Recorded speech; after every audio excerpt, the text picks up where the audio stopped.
আসসালামু আলাইকুম। বিএসটি থেকে আসছি। আপনাদেরকে একবার ওয়ার্নিং করে গেছিলাম, মনে আছে তাই না? আপনাদেরকে আমরা বলে গেছি যে লাইসেন্স নিতে হবে, আপনারা আর কেউ আসে নাই অনেকদিন আগে, ডিসেম্বর মাসে 24 সালে। আপনার আপনারা কি প্রতি লাইসেন্সের আবেদন করেছেন বা লাইসেন্স কি করা হয়েছে? এটা তো আমাদের স্যাররা জানে। যোগাযোগ করেন। যোগাযোগ করেন। অবশ্যই যোগাযোগ করে আমাদের একটু নিশ্চিত করেন।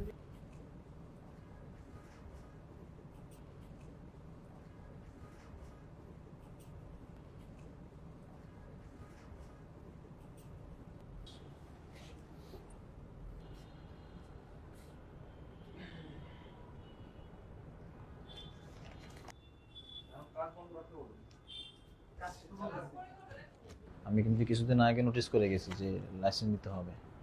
আপনি প্রতি যদি ছাড়পত্র ইম্পোর্ট হয় তাহলে ছাড়পত্র নেবেন, আর যদি আপনি নিজস্ব ব্র্যান্ডে করেন লাইসেন্স নেবেন। হ্যাঁ, আপনার কোনোটাই করেন নাই, বুঝতে পারছেন?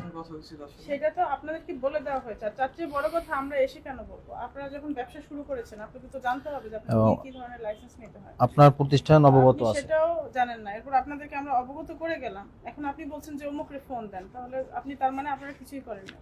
আপনি যে পণ্য ইম্পোর্ট করছেন এবং এখানে বাংলাদেশে বিপণন করছেন, সেক্ষেত্রে আপনাকে অবশ্যই বিএসটিআই এর একটা লাইসেন্স নেওয়াটা আবশ্যক, যেটি আপনাদেরকে আমাদের বিগত যে সার্ভেলেন্স হয়েছিল ডিসেম্বর মাসে সেখানে জানানো গিয়েছে, কিন্তু জানানোর পরও আপনারা কোনো রূপ ব্যবস্থা নেন নাই বা আমাদেরকে কোনো তথ্য দিতে পারেননি।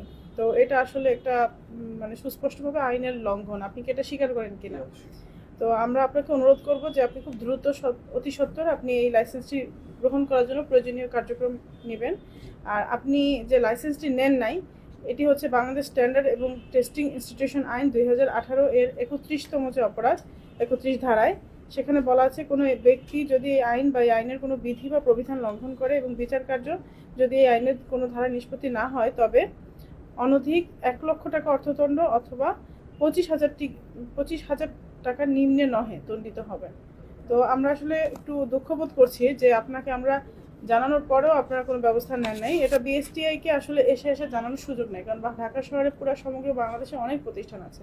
আর আপনারা যারা খুব অভিজাত অঞ্চলে ব্যবসা করেন, এটা আপনাদেরকে জেনেই ব্যবসায় নামা উচিত ছিল। তারপর আপনাদের জানানোর পরেও আপনারা এতদিন হয়ে গেছে কোনো ব্যবস্থা নেন নাই, যে কারণে আমি আপনাদেরকে 50,000 টাকা অর্থদণ্ডে দণ্ডিত করলাম। হ্যাঁ, এটা খুব দ্রুত পরিশোধ করেন। আর আমরা আপনাকে অনুরোধ করবো যে আগামী 7 দিনের মধ্যে আপনারা